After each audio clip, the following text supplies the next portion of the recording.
ಎಲ್ಲರಿಗೂ ನಮಸ್ಕಾರ. ನಾನು Vinuta. Welcome to my channel. ಇವತ್ತಿನ ಬ್ಲಾಗ್ನಾಗ ನಾನು ನಿಮ್ಗೆ ಡ್ಯಾಂಡ್ರಫಿಗೆ ಒಂದು ಒಳ್ಳೆ ರೆಮಿಡಿನ ತೋರಿಸಾತೀನಿ. ಇದನ್ನು ನಾನು ಕೂಡ ಯೂಸ್ ಮಾಡ್ತೀನಿ. ನನಗಂತೂ ಒಳ್ಳೆ ರಿಸಲ್ಟ್ ಕೊಟ್ಟೈತಿ. ಸೊ ನಿಮ್ಮ ಜೊತೆ ಇದನ್ನು ಶೇರ್ ಮಾಡ್ಕೋಬೇಕಂತ ಅನ್ನಿಸ್ತು, ಶೇರ್ ಮಾಡ್ಕೊಳತ್ತೀನಿ. ಈಗ ನಾನು ಸ್ಪೂನ್ ತೋರಿಸಿದ್ನಲ್ಲ, ಆ ಸ್ಪೂನಲ್ಲೇ ಒಂದು 4 ಚಮಚ ಆಗುವಷ್ಟು ಮೆಹಂದಿ ಪೌಡರ್ನ ತೊಗೊಂಡೇನಿ. ಒಳ್ಳೆಯದು. ಆಮೇಲೆ ಗ್ರಂಥಿಗೆ ಅಂಗಡಿ ಒಳಗೆ ಹರ್ಬಲ್ ಮೆಹಂದಿ ಪೌಡ್ರ್ಗಳು ಸಿಗ್ತಾವಲ್ಲ, ಅಂಥ ಮೆಹಂದಿ ಪೌಡರ್ನ ತೊಗೊಂಡೇನಿ. ಅದನ್ನು ನಾನಿಲ್ಲಿ ಒಂದು ಕಬ್ಬಿಣದ ತವಾ ಒಳಗೆ ಮಿಕ್ಸ್ ಮಾಡ್ಕೊಳತ್ತೀನಿ. ಇದಕ್ಕೆ ಅಂಥೇಳಿ ಸ್ಪೆಸಿಫಿಕ್ಕಾಗಿ ಒಂದು ತವಾ ಇಟ್ಬಿಟ್ಟೀನಿ. ಅದರೊಳಗೆ ಒಂದು 4 ಚಮಚ ಆಗುವಷ್ಟು ಮೆಹಂದಿ ಪೌಡರ್ನ ಹಾಕ್ಕೊಂಡೀನಿ. ಅದಕ್ಕೆ ಒಂದು 2 ಸ್ಪೂನ್ ಆಗುವಷ್ಟು ಟೀ ಪೌಡರ್ನ ಹಾಕ್ಕೊಂಡು ಡಿಕಾಕ್ಷನ್ ರೆಡಿ ಮಾಡ್ಕೊಳತ್ತೀನಿ. ಇದಕ್ಕೆ ನಾನಿಲ್ಲಿ ಮೊಸರು ಮತ್ತು ನಿಂಬೆಹಣ್ಣಿನ ರಸನ ಯೂಸ್ ಮಾಡ್ಕೊಳತ್ತೀನಿ. 2 ಹುಳಿ ಪದಾರ್ಥ. ಹುಳಿ ತಲೆ ಹೊಟ್ಟಿಗೆ ಭಾಳ ಚೆನ್ನಾಗಿ ವರ್ಕ್ ಮಾಡ್ತೈತಿ. ಮೊಸರು ಮಾತ್ರ ಭಾಳ ಹುಳಿ ಇದ್ರಂತೂ ಭಾಳ ಚಲೋ. ಅದನ್ನೆಲ್ಲ ಹಾಕ್ಕೊಂಡು ಇವಾಗ ನಾನು ಮೆಹಂದಿ ಪೌಡ್ರಿಗೆ ನಿಂಬೆಹಣ್ಣಿನ ರಸ ಆಮೇಲೆ ಮೊಸರನ್ನು ಹಾಕ್ಕೊಂಡು ಚೆನ್ನಾಗಿ ಮಿಕ್ಸ್ ಮಾಡ್ಕೊತೀನಿ. ಇದನ್ನೆಲ್ಲ ಚೆಂದಾಗಿ ಮಿಕ್ಸ್ ಮಾಡಿಕೊಂಡು ಸ್ವಲ್ಪ ಗಂಟಾಕತ್ತಿ ಮಿಕ್ಸ್ ಮಾಡ್ಕೊಬೋದು. ಮಿಕ್ಸ್ ಮಾಡಿಕೊಂಡು ಅದಕ್ಕೆ ಡಿಕಾಕ್ಷನ್ನ ಸೋಸ್ಕೊಳತ್ತೀನಿ. ಸೋಸ್ಕೊಂಡು ಅದು ನಮ್ಗೆ ಎಷ್ಟು ಫ್ಲೋಯಿಂಗ್ ಕನ್ಸಿಸ್ಟೆನ್ಸಿಗೆ ಬರೋ ಹಂಗೆ ನಾವು ಅದನ್ನು ಹಾಕ್ಕೊಂಡು ಮಿಕ್ಸ್ ಮಾಡ್ಕೋಬೇಕು. ಆಲ್ಮೋಸ್ಟ್ ಆಲ್ ಈ ರೆಮಿಡಿ ಎಲ್ಲರಿಗೂ ಗೊತ್ತಿರಬಹುದು. ಆದರೆ ಚೆನ್ನಾಗಿ ವರ್ಕ್ ಆಕೈತಿ. ನನಗೆ ಕೂಡ ಚೆನ್ನಾಗಿ ವರ್ಕ್ ಆಗೈತಿ. ಇದನ್ನ ನೀವು ಡ್ಯಾಂಡ್ರಫ್ ಆದಾಗ ಒಂದು 2 ಟೈಮ್ಸ್, ಒಂದು 15 ದಿವಸ ಆದಮೇಲೆ ಈ ಒಂದು ಟೈಮ್ ಹಚ್ಕೊಂಡು ಒಂದು 15 ಡೇಸ್ ಬಿಟ್ಟು ಮತ್ತೊಂದು ಸಲ ಹಚ್ಕೊಂಡು ಡ್ಯಾಂಡ್ರಫ್ ಕಂಪ್ಲೀಟಾಗಿ ವಾಶೌಟ್ ಆಗಿಂದ ಮತ್ತು ಇದನ್ನು ಬಿಟ್ಬಿಡ್ಬೋದು ನೀವು. ಮತ್ತು ಡ್ಯಾಂಡ್ರಫ್ ಆದಾಗ ಮತ್ತು ಇದನ್ನು ನೀವು ಅಪ್ಲೈ ಮಾಡ್ಕೋಬೋದು. ರಾತ್ರಿನೇ ಇದನ್ನೆಲ್ಲ ಮಿಕ್ಸ್ ಮಾಡಿಕೊಂಡು ಒಂದು ಪ್ಲೇಟ್ ಮುಚ್ಚಿ ಹಂಗೆ ಇಟ್ಟಿರ್ತೀನಿ. ಬೆಳಗ್ಗೆ ಎದ್ದು ತೋರಿಸ್ತೇನೆ ನಾನು ನಿಮಗೆ ಇದೇನಾಗಿರ್ತೈತೆ ಅಂತ ಹೇಳಿ. ನೀವು ನೋಡ್ತಿರ್ಬೋದು, ಬೆಳಗ್ಗೆ ಇದ್ರ ಮ್ಯಾಗೆಲ್ಲ ಅದು ಐರನ್ದು ಕಂಟೆಂಟ್ ಎಲ್ಲ ಬಿಟ್ಕೊಂಡ್ಬಿಟ್ಟಿರ್ತೈತಿ ಕರಿ ಕಲರಿಂದು. ಅದನ್ನೆಲ್ಲ ಚೆಂದಾಗ ಮಿಕ್ಸ್ ಮಾಡಿಕೊಂಡು ತಲೆಗೆ ಅಪ್ಲೈ ಮಾಡಿಕೊಂಡು ಒಂದು 20 ನಿಮಿಷ ಇಲ್ಲಾಂದರೆ ಒಂದು ಹಾಫ್ ಆನ್ ಅವರ್ ಬಿಟ್ಟು ವಾಶ್ ಮಾಡ್ಕೋಬೋದು. ಒಳ್ಳೆ ರಿಸಲ್ಟ್ ಕೊಟ್ಟೈತಿ. ಬೇಕಾದ್ರೆ ನೀವು ಟ್ರೈ ಮಾಡಿ ನಿಮ್ಗೆ ಹೆಂಗೆ ಅನ್ನಿಸ್ತು ಅನ್ನೋದನ್ನು ಕಮೆಂಟ್ ಮಾಡೋದಕ್ಕೆ ಮರ್ಯಾಕೆ ಹೋಗಬೇಡ್ರಿ. ನನ್ನ ಮಗಳು ತನ್ನಷ್ಟಕ್ಕೆ ತಾನ ಮ್ಯಾಗಿ ಮಾಡ್ಕೊಳತ್ತಿದ್ಲು ಇವತ್ತು. ಬೇಡ ಅಂತ ಹೇಳಿದ್ರು ಕೇಳಲಿಲ್ಲ. ತಾನ ಉಳ್ಳಾಗಡ್ಡಿ, ಟೊಮೆಟೊ ಹಣ್ಣು ಎಲ್ಲ ಹೆಚ್ಕೊಂಡು ತಾನ ರೆಡಿ ಮಾಡಿಕೊಂಡು ತಾನ ಮ್ಯಾಗಿ ಮಾಡತ್ತಿದ್ಲು. ನಮಗೆಲ್ಲ ದೊಡ್ಡವ್ರಿಗೆ ಕೆಲವು ಸಲ ಅಡುಗೆ ಮಾಡೋಕೆ ಬೇಜಾರಾಗಿಬಿಟ್ಟಿರ್ತೈತಿ. ಆದರೆ ಈ ಹುಡುಗರಿಗೆ ಮಾತ್ರ ಕ್ಯೂರಿಯಾಸಿಟಿ ಜಾಸ್ತಿ ಇರ್ತೈತಿ. ಈಗ ನೋಡ್ರಿ ಹೆಂಗೆ ರಿಯಾಕ್ಷನ್ ಕೊಡ್ತಾಳೆ. ತಾನ ಮಾಡಿದ್ಲು, ಚೆನ್ನಾಗಾಗಿತ್ತು. ನಾನು ಕೂಡ ಟೇಸ್ಟ್ ಮಾಡಿದ್ದೆ, ಸೂಪರಾಗಿ ಆಗೈತೆ ಅಂತ ಹೇಳ್ತಾಳೆ. ಓಕೆ. ಬೆಳಗ್ಗೆನೇ ಸೂರ್ಯ ನಮ್ಮ ಮನೆ ಒಳಗನ ಕಿಚನ್ ನಮ್ಮದು ಪೂರ್ವದ ಕಡೆನೇ ಇರೋದ್ರಿಂದ ಕಿಟಕಿ ಸೂರ್ಯನ ಬೆಳಕು ಒಳಗೆ ಬರ್ತೈತಿ. ನಾನು ಇಲ್ಲಿ ಗೋಧಿ ಹಿಟ್ಟಿನ ದೋಸೆ ಮಾಡ್ಕೊಂಡ್ರಾತಂತ ಹೇಳಿ ಅಲ್ಲಿ ತೋರಿಸಿದ್ನಲ್ಲ, ಆ ಬಟ್ಲಲ್ಲೇ 2 ಬಟ್ಲದಷ್ಟು ಗೋಧಿ ಹಿಟ್ಟನ್ನು ಹಾಕ್ಕೊಂಡೇನಿ. ನಾನಿಲ್ಲಿ ಸ್ವಲ್ಪ ಮನೆಯೊಳಗೆ ಜಾಸ್ತಿ ಜನ ಇದ್ದೀವಲ್ಲ, ಸೊ ಜಾಸ್ತಿ ಮಾಡ್ಕೊಳತ್ತಿದ್ದೆ. ಕ್ವಾಂಟಿಟಿ ಜಾಸ್ತಿ ಐತಿ. ನೀವು ಮೊದಲನೇ ಸಲ ಟ್ರೈ ಮಾಡೋರು ಒಂದು ಸಣ್ಣ ಬಟ್ಲದ ಅಳತಿ ತೊಗೊಂಡು ಮಾಡ್ಕೋಬೋದು. ಈಗಾದರೆ ಎಲ್ಲೇ ನಾವು 2 ಬಟ್ಲು ಗೋಧಿ ಹಿಟ್ಟು ಹಾಕ್ಕೊಂಡೆ.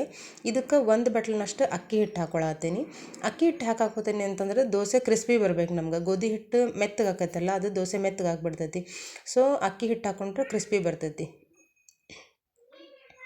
ಗೋಧಿ ಹಿಟ್ಟು ಮತ್ತು ಅಕ್ಕಿ ಹಿಟ್ಟು ಎರಡನ್ನೂ ಮಿಕ್ಸ್ ಮಾಡ್ಕೊಳಕತ್ತೀನಿ. ಇದಕ್ಕೆ ನಾನು ಇನ್ನೊಂದು ಥರ ಹಿಟ್ಟು ಕೂಡಿಸ್ಕೊತೀನಿ. ಅದು ಜೋಳದ ಹಿಟ್ಟು. ನಾವೇನು ನಾರ್ಮಲ್ ರೊಟ್ಟಿ ಮಾಡ್ತೀವಲ್ಲ, ಆ ಹಿಟ್ಟನ್ನು ಕೂಡಿಸ್ಕೊತೀನಿ. ಅದು ಒಂದು 3/4 ಬಟ್ಲ ಆಗುವಷ್ಟು ಜೋಳದ ಹಿಟ್ಟು ಅದನ್ನೊಂದು ಹಾಕ್ಕೊಂಡು ಚೆನ್ನಾಗಿ ಮಿಕ್ಸ್ ಮಾಡಿಕೊಂಡು, ಇದು ಬಜ್ಜಿ ಬೋಂಡ ನಾವೇನು ಮಾಡ್ತೀವಲ್ಲ ಹಸಿಬೇಳೆ ಹಿಟ್ಟು ಅಂಥೇಳಿ, ಅದನ್ನೊಂದು ಅರ್ಧ ಬಟ್ಲ ಹಾಕ್ಕೊಂಡೀನಿ. ಹಾಕ್ಕೊಂಡು 4 ಥರ ಹಿಟ್ಟನ್ನು ಚೆನ್ನಾಗಿ ಮಿಕ್ಸ್ ಮಾಡಿಕೊಂಡು, ಇದಕ್ಕೆ ನಾನೇ ಯಾವುದೇ ಸೋಡಾ ಏನು ಯೂಸ್ ಮಾಡೋದಿಲ್ಲ. ಇದಕ್ಕೆ ಉಪ್ಪು ಹಾಕೋತೀನಿ. ಅದಕ್ಕೆ ರುಚಿಗೆ ಎಷ್ಟು ಬೇಕನ್ನಿಸುತ್ತೆ ಅಷ್ಟು ಉಪ್ಪು ಹಾಕ್ಕೊಂಡು ನೀರು ಹಾಕ್ಕೊಂಡು ಚೆಂದ ಕಲಿಸ್ಕೋಬೇಕು. ಈ ಸ್ಪೂನಿನಕ್ಕಿಂತನೂ ಕೈಯಿಂದನೇ ಕಲಿಸ್ಕೊಳ್ಳೋದು ಚಲೋ ಅನ್ನಿಸ್ತೈತಿ. ಯಾಕಂದ್ರೆ ಹಿಟ್ಟೆಲ್ಲ ಜಾಸ್ತಿ ಗಂಟಾಗ್ಬಿಡ್ತೈತಿ. ಅದಕ್ಕೆ ಕೈಯಿಂದನೇ ಚೆನ್ನಾಗಿ ನೀರು ಹಾಕ್ಕೊಂಡು ನಮ್ಗೆ ದೋಸೆ ಹಿಟ್ಟಿನ ಕನ್ಸಿಸ್ಟೆನ್ಸಿ ಕಲಿಸ್ಕೊಂಡ್ಬಿಡ್ಬೇಕು. ಇಲ್ಲ ನಾನು ತೋರ್ಸಾತ್ತೀನಿ ನಿಮ್ಗೆ. ಈ ರೀತಿ ಪ್ರಿಪೇರ್ ಮಾಡ್ಕೋಬೇಕು. ಅದು ನಮ್ಗೆ ಆಗೈತೆ ಅಂತ ಹೆಂಗೆ ಗೊತ್ತಾಕೈತಿ ಅಂದ್ರೆ, ಆ ಲೈನ್ಸ್ 2 ಕೂಡಬಾರ್ದು. ಆವಾಗ ಪರ್ಫೆಕ್ಟ್ ಆಗೈತೆ ಹಿಟ್ಟು ಅಂದಂಗೆ. ಇಲ್ಲ ದೋಸೆ ಹಂಚಿಟ್ಕೊಂಡೇನಿ ಒಲೆ ಮ್ಯಾಗ. ಅದಕ್ಕೆ ಒಂದು ಬದ್ನಿಕಾಯಿನ ಅರ್ಧ ಹೆಚ್ಕೊಂಡು ಎಣ್ಣೆ ಹಚ್ಕೊಳತ್ತೀನಿ ಹಂಚಿಗೆ. ನಾನು ಪ್ರತಿ ಸಲ ದೋಸೆ ಮಾಡುವಾಗ ನಾವೆಲ್ಲ ಹಿಂಗೆ ಎಣ್ಣೆ ಹಚ್ತೀವಿ ಹಂಚಿಗೆ. ಅದಾದಮೇಲೆ ದೋಸೆ ಹಾಕ್ಕೊಳತ್ತೀನಿ. ನೀವು ನೋಡ್ತಿರ್ಬೋದು, ನಮ್ಗೆ ಎಷ್ಟು ತೆಳ್ಳಗೆ ಬೇಕಲ್ಲ ಅಷ್ಟು ತೆಳ್ಳಗೆ ನಾವು ದೋಸೆ ಹಾಕ್ಕೋಬೋದು. ಎಲ್ಲೂ ಹರಿಯಂಗಿಲ್ಲ, ಏನಿಲ್ಲ. ನಾವಿಲ್ಲೇ ಹಸಿಬೇಳೆ ಹಿಟ್ಟು ಹಾಕ್ಕೊಂಡಿವಲ್ಲ, ಅದು ಬೈಂಡಿಂಗಿಗೆ ಭಾಳ ಚೆನ್ನಾಗಿ ವರ್ಕ್ ಮಾಡ್ತೈತಿ. ನೀವು ಕೂಡ ಟ್ರೈ ಮಾಡ್ಬೋದು ಈ ದೋಸೆನ. ಆದರೆ ಫಸ್ಟ್ ಟೈಮ್ ಮಾಡೋರು ಸ್ವಲ್ಪ ಸ್ವಲ್ಪ ಕ್ವಾಂಟಿಟಿ ಒಳಗೆ ಟ್ರೈ ಮಾಡಿರಿ. ಉರಿನೂ ಭಾಳ ಚಂದ ಈವನ್ ಆಗಿ ಹಂಚಿನ ತುಂಬ ಉರಿ ಬಡಿಬೇಕು, ಆವಾಗ ದೋಸೆ ಚೆನ್ನಾಗಿ ಎದ್ದು ಬರ್ತೈತಿ. ನೀವು ನೋಡ್ತಿರ್ಬೋದು, ಒಂದನೇದು ಸ್ವಲ್ಪ ಹರಿತು, ಇದು ಎರಡನೇದೆಲ್ಲ ಸರಿ ಆಯ್ತು.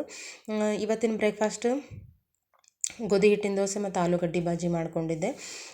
ಅದಾದಮೇಲೆ ಗೊತ್ತೈತಲ್ಲ ನಿಮ್ಗೆ, ವಿಡಿಯೋ ಇಷ್ಟ ಆದ್ರೆ ಶೇರ್ ಮಾಡಿರಿ, ಸಬ್ಸ್ಕ್ರೈಬ್ ಹೊಸದಾಗಿಂದ ನೋಡೋರು ಸಬ್ಸ್ಕ್ರೈಬ್ ಮಾಡ್ಕೊರಿ ನನ್ನ ಚಾನಲಿಗೆ.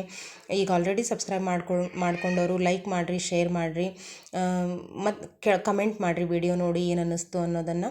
ಇಲ್ಲ ನಿಮ್ಗೊಂದು ತೋರಿಸ್ತೇನೆ ನೋಡಿರಿ, ಪುಟಾಣಿ ಇವು. ನಾವು ಹೊಲ್ದಾಗ ಬೆಳಿತೀವಲ್ಲ ಕಡ್ಲಿನ, ಆ ಕಡ್ಲಿನ ಈ ಚುಮ್ಮರಿ ಹುರಿತಾರಲ್ಲ ಬಟ್ಟೆ ಒಳಗೆ, ಆ ಬಟ್ಟೆ ಒಳಗೆ ಹುರಿಸ್ಕೊಂಡು ಬಂದಿರ್ತೀವಿ. ಇದಕ್ಕೆ ಒಂದು 3 ಚೀಲ ಹಾಕ್ಯಾರ ಅಮ್ಮಾರು. ಯಾಕೆ 3 ಚೀಲ ಹಾಕ್ಯಾರ ಅಂತಂದ್ರೆ ನೀವು ನೋಡ್ತಿರ್ಬೋದು.